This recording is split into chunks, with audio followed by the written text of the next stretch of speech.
অনেক সাধনার পরে ক্যাকটাসের ফুল দেখলাম। এর আগেও ফুটছে, কিন্তু একসাথে এতগুলো ক্যাকটাসের ফুল আসলে দেখার একটা সৌভাগ্য আছে। অনেক সাধনার পরে প্রায় 4 বছর 5 বছর পর ফুলগুলো ম্যাচিউরড হয়েছে, যে ফুল ফোটার মতো একটা পরিবেশ সৃষ্টি হয়েছে।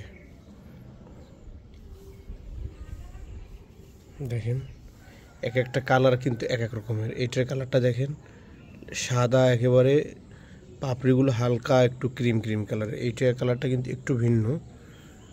দেখেন এই কালারটা একটু ভিন্ন, এইটার ভিতরে একটু হালকা চেঞ্জ আছে।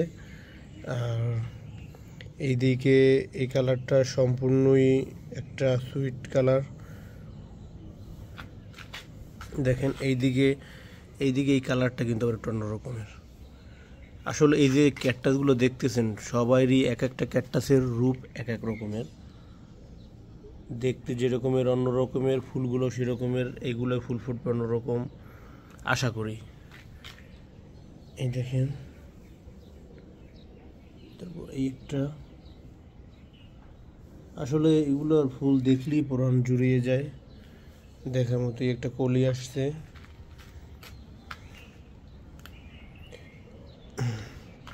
এগুলো সাজাই রাখতে কার না ভালো লাগে? একটা সুন্দর একটা টবে সাজাই যদি রাখেন সুন্দর লাগে। এগুলোর পরিচর্যা একেবারেই কম, পানি কম দেওয়া লাগে, রোদ হালকা রোদ আলো পাইলে এগুলো ভালো থাকে, কোনো সমস্যা হয় না। এটা জোড়া ফুল।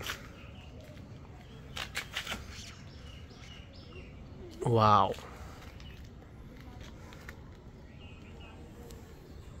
এগুলো একটু পরাগরণ করাই দিই, দেখি ফুল থেকে সিড হয় কি না।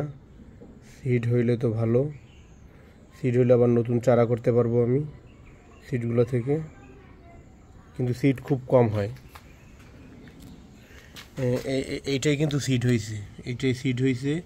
এটাই আপনারা সিড দেখতে পারবেন, আটি মানে আডি বলে এগুলোরে, যেগুলো থেকে চারা তৈরি করে। এগুলো সাজানো হয় না, লাগানো হয় না, এই জন্য এলোমেলো অবস্থায় পড়ে যাচ্ছে। এইদিকে আমার ক্যাকটাস আছে, এই দেখেন এইটা কলি আসছে, ইনশাল্লাহ কিছুদিনের ভিতরে ফুল ফুটবে। এইটা ফুল ফুটছে, এগুলো আবার অন্য ধরনের ক্যাকটাস।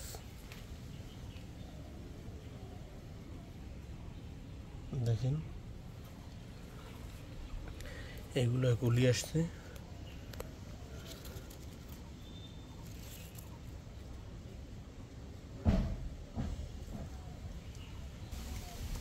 এক একটা ক্যাকটাসের এক এক রূপ।